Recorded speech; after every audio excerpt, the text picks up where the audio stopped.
বঙ্গভবনে লা ইলাহা ইল্লাল্লাহর পতাকা উড়ুক, আমরা চাই কি চাই না? প্রতিটি জেলা অফিসে, ডিসি অফিসে লা ইলাহার পতাকা ঝুলুক, আমরা চাই কি চাই না? আজান শুনে সূর্য ওঠে শহর গ্রামে, এদেশে আজান শুনে সূর্য ডুবে সন্ধ্যা নামে, এদেশে সকল কাজে সবাই বলে বিসমিল্লাহ, এদেশে ভালো কিছু দেখে শুনে হাসি মুখে সবাই বলে মাশা আল্লাহ।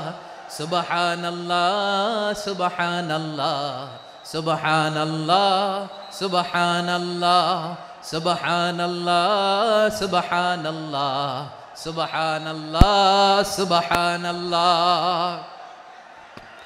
ও নবীন তরুণ, তোমার কিসের এত ভয়?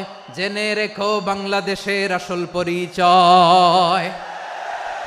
বাংলাদেশের আসল পরিচয় ইসলাম। আওয়াজ তুলে বলো, আসল পরিচয় কি? এদেশে পরস্পরে দেখা হলে দেয় সালাম, এদেশে আমজনতার হৃদয় জুড়ে পাক্কা আলাম, ঠিক কি না? এদেশে বিপদ এলে সর্বজনে সর্বক্ষণে দোয়া পড়ে ইন্না লিল্লাহ সুবহানাল্লাহ সুবহানাল্লাহ সুবহানাল্লাহ সুবহানাল্লাহ।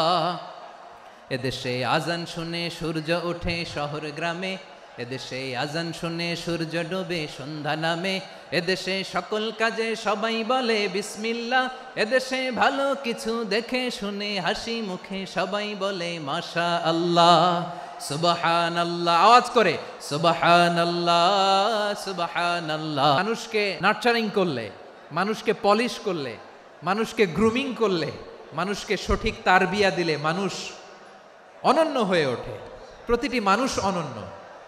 আমি অনন্য, আপনি অনন্য, আমরা সবাই অনন্য। সুবহানাল্লাহ বলেন। মানুষকে আল্লাহ তাআলা দিয়েছেন অসীম ক্ষমতা, অসীম ক্ষমতা। সুবহানাল্লাহ।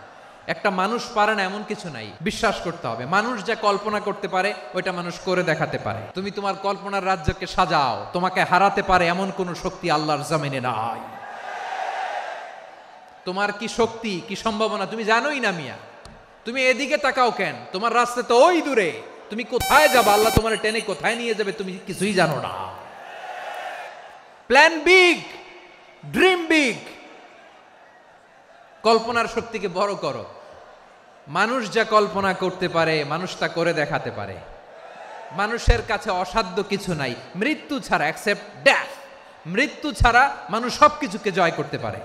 তোমার জন্ম হয়েছে জিতার জন্য, বিজয়ের জন্য তোমার জন্ম। মানুষের শুরুটাই হয় বিজয় দিয়ে।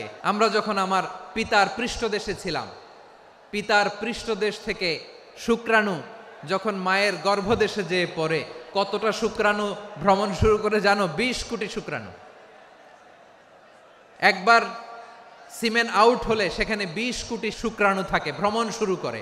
ওই 20 কোটি শুক্রাণুর মধ্য থেকে তুমি আমি আজকে এক বিকশিত শুক্রাণু মানব রূপে পৃথিবীতে এসেছি। সুবহানাল্লাহ। ওই 20 কোটি শুক্রাণুর প্রতিযোগিতায় সবাইরে পেছনে ফেলে সেদিন আমি সফল হয়েছিলাম, সেদিন আমি বিজয়ী হয়েছিলাম। সেদিন আমি এত ছোট ছিলাম মাইক্রোস্কোপ দিয়েও আমার অস্তিত্ব টের পাওয়া যায় না। আমি এত তুচ্ছ ছিলাম, নগণ্য ছিলাম। আমার কান ছিল না, আমার চোখ ছিল না, আমার হাত ছিল না, আমার জন্য রিকমেন্ডেশন করার মতো মামু ছিল না, খালা ছিল না, কেউ ছিল না। তারপরেও ওই প্রতিযোগিতায়, ওই কম্পিটিশনে যখন আমারে কেউ হারাতে পারে নাই, আল্লাহর জমিনেও আমারে কেউ হারাতে পারে না। হারার জন্য তোমার জন্মই হয় নাই, তুমি আসছই জিতার জন্য। সুবহানাল্লাহ। বিশ্বনবী বলেন আন্নাসু মাআদিন কামাআদিনি যাহাবি ওয়াল ফিদ্দা খিয়ারুহুম ফিল জাহিলিয়াতি খিয়ারুহুম ফিল ইসলাম। Peoples are like mines of gold and silver. সোনার খনি, রূপার খনি, এর চেয়েও বড় খনি হচ্ছে এই মানব সম্পদের খনি। আওয়াজ করে বলেন আল্লাহু আকবার। আল্লাহ তাআলা এই সম্পদ আমাদেরকে দিয়েছে। বিশ্বনবী বলেন মানুষ হচ্ছে খনির মতো। খিয়ারুহুম ফিল জাহিলিয়াতি খিয়ারুহুম ফিল ইসলাম। জাহিলি যুগে যারা সেরা, ইসলামেও তারা সেরা। ইদা ফাকুহু, যদি তারা বুঝবান হয় তাহলে তাদেরকে সেরা বানায় দিবে কে? তাহলে মানুষের চেয়ে সেরা কেউ হতে পারে? মানুষের চেয়ে অনন্য কেউ হতে পারে? মানুষকে কেউ হারাতে পারে? আওয়াজ করে বলো, তোমাকে কেউ হারাতে পারবে? এই সাহস জাগছে আজকের আলোচনা থেকে। আমি তুমি অনন্য, আমাকে তোমাকে হারায়া দেওয়া এত সহজ না, ঠিক কিনা? একটা কথা জীবনের সাথে সেট করে নিতে হবে, আমি জিতি নয় শিখি, আমি কখনো হারি না। তাহলে বিশ্বনবী বললেন না সুমাআদেন, মানুষ হচ্ছে খনি, এই খনির যত্ন নিতে হবে। মা বাবা যারা এসেছেন, আপনার ছেলে মেয়ের যত্ন নেন। আপনার ছেলের মধ্যে যে কি পটেনশিয়াল আপনি জানেন না। আপনার এই ছোট্ট অবুজ ছেলেটাই আগামী দিনের শায়েখ আহমদুল্লাহ হবে। আপনার হেফজখানায় পড়া ওই ছোট্ট ছেলেটাই আগামী দিনের আল্লামা মামুনুল হক হবে। আপনার ওই ছেলেটা আমির হামজা হবে, আব্দুল হাই সাইফুল্লাহ হবে। এভাবে বড় বড় আলেম হবে, তারা যুগশ্রেষ্ঠ আলেম হবে। সেই একদিন এই বাংলাদেশের পার্লামেন্টে যে বক্তব্য দিয়ে যশোরের পক্ষে কথা বলবে।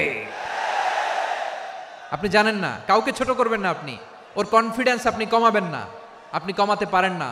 প্যান্ডেলে আমার যে মা বোনেরা আছেন, ছেলে মেয়েদেরকে কখনো ছোট করে কথা বলবেন না। ও যে কোথায় যাবে আপনি জানেন না, আপনি মা হয়ে তাকে সাহস দিবেন, তার কল্পনার জগৎটাকে সাজাতে তাকে উৎসাহিত করবেন, ঠিক কিনা বলেন?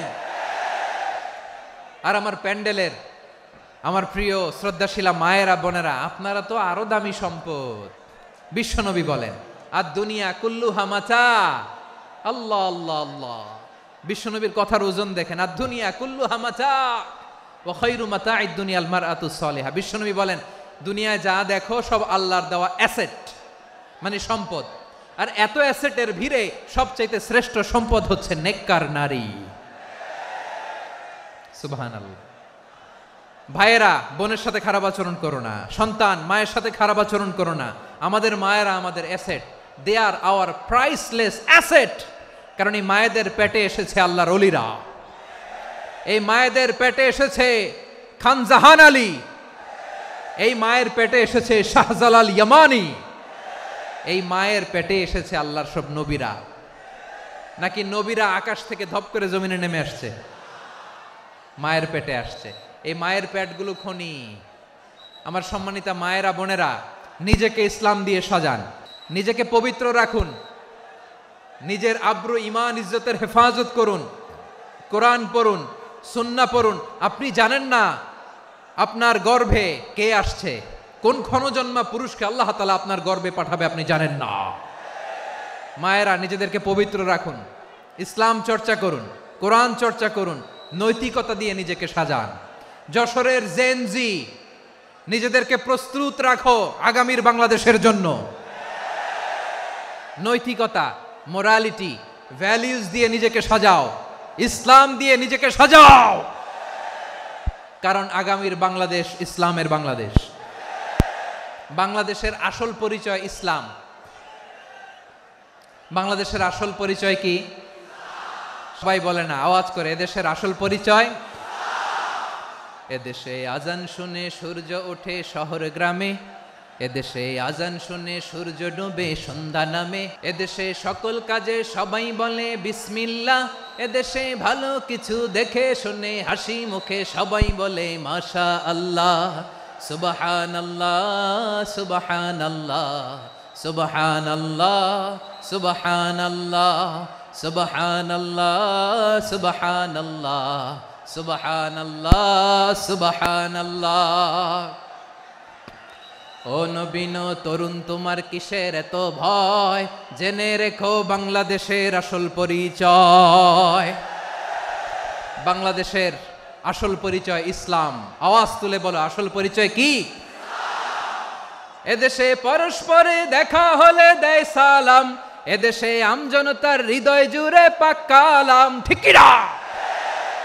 এদেশে বিপদ এলে সর্বজনে সর্বক্ষণে দোয়া পড়ে ইন্না লিল্লাহ সুবহানাল্লাহ সুবহানাল্লাহ সুবহানাল্লাহ সুবহানাল্লাহ।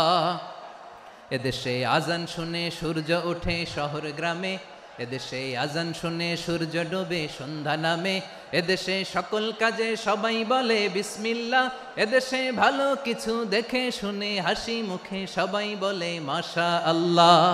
সুবহানাল্লাহ, আওয়াজ করে সুবহানাল্লাহ সুবহানাল্লাহ সুবহানাল্লাহ সুবহানাল্লাহ। সবাই একসাথে সুবহানাল্লাহ সুবহানাল্লাহ সুবহানাল্লাহ সুবহানাল্লাহ। এদেশের আসল পরিচয় কি? আওয়াজ করে বলতে ভয় লাগে। এদেশের আসল পরিচয় কি? ইসলাম দিয়ে আমাদের সংসদ ভবন চলুক, আমরা চাই কি চাই না? বঙ্গভবনে লা ইলাহা ইল্লাল্লাহর পতাকা উড়ুক, আমরা চাই কি চাই না? প্রতিটি জেলা অফিসে, ডিসি অফিসে লা ইলাহার পতাকা ঝুলুক, আমরা চাই কি চাই না? মানুষকে যত্ন নিলে মানুষের মধ্যে যারা কি পটেনশিয়াল রেখেছে। আমি জাপানের দুইটা উদাহরণ দেই। জাপানে 2022 সালে জাপানের সাথে জার্মানির খেলা, ফিফা ওয়ার্ল্ড কাপ 2022, ওই খেলায় জিতেছিল জাপান। জিতেছিল 22 সালের এই ফিফা ওয়ার্ল্ড কাপে জাপান ফুটবল খেলায় জিতে। As a part of their celebration তারা খেলার পরে পুরো স্টেডিয়ামটারে ক্লিন করে, the fan base of Japan, লক্ষ লক্ষ মানুষ খেলা দেখতে যায়, তো এত ডাস্টবিনও তো নাই। তো যারা ডাস্টবিনে জায়গা পায় নাই তারা এই যে চকলেটের প্যাকেট, পানির বোতল, চিপসের প্যাকেট তারা এদিকে সেদিকে রেখে দিয়েছে। জাপানের ভক্তরা, জাপানের ফলোয়াররা as a part of their celebration তারা খেলার পরে পুরো স্টেডিয়ামের সব ময়লা আবর্জনা ক্লিন করে তারপরে বিদায় নিয়েছে। তাদেরকে কি ক্লিন করার দায়িত্ব দেওয়া হয়েছিল? তারা কি স্টেডিয়ামের পরিচ্ছন্নতা কর্মী? তাদের আকল, তাদের সিক্স সেন্স তাদেরকে বলেছে। ছোটবেলা থেকে জাপান গভর্নমেন্ট ওদেরকে এত পরিচ্ছন্নতা শেখায়, ক্লিনলিনেস অ্যাওয়ারনেস ক্যাম্পেইন করায়। ক্লাসে আমি দেখেছি, ক্লাসে নিজের বেঞ্চ নিজে মুছে, ক্লাসের মাঝখানে একটা সময় দেয়, নিজের টেবিল নিজে মুছে, নিজের ক্লাসরুমটা নিজে পরিষ্কার করে। রাস্তাঘাটে একটা ধুলা নাই, ময়লা নাই, একটা টিস্যু নাই। খেলার পরে গোটা বিশ্বকে তাক লাগিয়ে দিয়েছে। জাপানের ফ্যানরা সবার রেখে যাওয়া গার্বেজ, টিস্যু, বোতল পরিষ্কার করে তারপরে স্টেডিয়াম থেকে বিদায় নিয়েছে। আমরা কেন এমন হইতে পারলাম না? জাপানের যারা এগুলো করছে ওদের 3টা করে চোখ না? চোখ তো 3টা, জাপানো লাগো। জাপানো লাগো হাত তো 4টা, কান তো 6টা। হ্যাঁ, নাকি আমার মতো 2 হাত 2 কানওয়ালা মানুষ? চোখে দেখলে ওটা মানুষ না। চিন্তা করছেন? তার মানে জাপানিজদেরকে যে গ্রুমিং করে শিখানোর মাধ্যমে পরিচ্ছন্ন বানানো গেছে। ওরা যেমনি মানুষ, আমরাও মানুষ। আমাদের সন্তানদেরকে শেখালে তারাও পারবে। পারবে কিনা? 2 নম্বর উদাহরণ বলি। চট্টগ্রাম ফেনীতে যারা গিয়েছেন, মেঘনা গোমতী ব্রিজ প্রকল্প নাম শুনছেন? মেঘনা একটা ব্রিজ পার হওয়া লাগে। এই মেঘনা গোমতী, এখানে 3টা ব্রিজ কাঁচপুর সহ, এই 3টা ব্রিজের নির্মাণ কাজ, রেনোভেশনের কাজ দেয়া হয়েছিল জাপানের একটা কোম্পানিকে। কাকে? জাপানের কোম্পানির নির্মাণ শেষে 738 কোটি টাকা বেঁচে গেছিল। এটা গভর্নমেন্টের হাতে দিয়ে তারা বিদায় নিয়েছে। কত টাকা? 738 কোটি টাকা। যত প্রাক্কলিত ব্যয় নির্ধারণ করা হয়েছে সব টাকা সরকার, তৎকালীন সরকার 2019-এর সরকার, কারা ছিল তো জানেন? এই 2019-এর সরকার তাদেরকে দিয়েছে। তারা রিনোভেশন নির্মাণ শেষে 738 কোটি টাকা অতিরিক্ত বেঁচে গেছিল। এটা আবার গভর্নমেন্টের হাতে বুঝাই দিয়ে তারা বিদায় নিচ্ছে। আমরা কেন এমন হইতে পারলাম না? জাপানের ওরাও মানুষ, আমরাও মানুষ। তার মানে মানুষে মানুষে পার্থক্য আছে না নাই? আচ্ছা, জাপানের 2টা উদাহরণ দিলাম, এবার আমার দেশের 2টা উদাহরণ দিব না? বাংলাদেশের 2টা উদাহরণ দিই। 1 নম্বর উদাহরণ, গত সপ্তাহে আপনারা জানেন কক্সবাজার আমার একটা প্রোগ্রাম ছিল, তো হেলিকপ্টারে গিয়েছিলাম। ফেনী জেলা যখন পার হচ্ছি আমি দেখলাম 3টা উইন্ডমিল। উইন্ডমিল চিনেন তো? বিশাল পিলার, 3টা 4টা পাখা থাকে। বায়ু বিদ্যুৎ কেন্দ্র, বাংলাদেশের প্রথম বায়ু বিদ্যুৎ কেন্দ্র এটা। মুহুরী প্রজেক্ট বলে এটার, সম্ভবত মুহুরী প্রজেক্ট। তো সাগরের বাতাসের ঝাপটায় এটা ঘুরে এনার্জি হয়, ইলেকট্রিসিটি উৎপাদন হয়। তো আমি পাইলটকে বললাম, ভাই এগুলো থেকে কেমন ইলেকট্রিসিটি উৎপাদন হয়? কয়, হুজুর একটুও হয় না, কিছুই হয় না। কিছুই হয় না মানে? বলে, হুজুর বাংলাদেশে যত উইন্ডমিল আছে এটার পাখা একটাও ঘুরে না। আল্লাহ, বলেন কি? তাহলে এই যে কোটি কোটি টাকা ব্যয় করে যে উইন্ডমিল, কয় হুজুর উপরে ফিটফাট, ভিতরে সদরঘাট। তার মানে কোটি কোটি টাকা দিয়ে এই উইন্ডমিল বানায়, এখানে কিছু নাই। দুর্নীতির আড্ডাখানা, আখড়াখানা বাংলাদেশ, ঠিক কিনা বলেন? হায় রে, জাপানিজরাও মানুষ, আমরাও মানুষ। আমার এক নিকটাত্মীয় সরকারি চাকরিজীবী, উনি আমাকে বললেন, বাংলাদেশের আরেকটা উদাহরণ দেই। উনি আমাকে বললেন যে প্রতি বছর আমাদের অফিসের ফার্নিচার চেঞ্জ করে। আমি বললাম, প্রতি বছর ফার্নিচার চেঞ্জ করে কেন? বলে যে ফার্নিচার নতুন পারচেজ করলেই তো ওইখানে টাকা। নতুন কিনতে পারলেই টাকা, নতুন উন্নয়নের সবক শোনাতে পারলেই টাকা। প্রথম আলোর রিপোর্ট, কি আলো? প্রথম আলোর রিপোর্ট, গত 15 বছরে উন্নয়নের নামে লুটপাট হয়েছে প্রায় 3.25 লাখ কোটি টাকা। কার রিপোর্ট? আমাদের বানানো কথা। প্রথম আলোর রিপোর্ট। গত 15 বছরে কারা ছিল জানেন তো? হ্যাঁ, শুধু ওনাদেরকেই দোষ দিয়ে লাভ নাই। স্বাধীনতার পর থেকে শুধু শাসকের হাত বদল হয়েছে, আমরা কিছু পাই নাই। ঠিক কিনা বলেন? আমরা এরকম চাই না। তাহলে জাপানের মানুষও মানুষ, আমরাও মানুষ। সিদ্ধান্ত আপনার, কোন মানুষ হবেন, ভালো মানুষ না খারাপ মানুষ? আজকের আলোচনার বিষয় হচ্ছে মানব সম্পদের উন্নয়ন, human resource development. It's a process to increase the capacity of knowledge, skill, capacity of the people of a country. একটা দেশের মানুষের জ্ঞান, তাদের দক্ষতা কি করে বাড়ানো যায়, বাড়িয়ে দেশের উন্নয়ন করানো যায়, এটাই হচ্ছে মানব সম্পদ উন্নয়নের মূল কথা। তাহলে মানব সম্পদ হচ্ছে একটা দেশের সবচাইতে শক্তিশালী পুঁজি।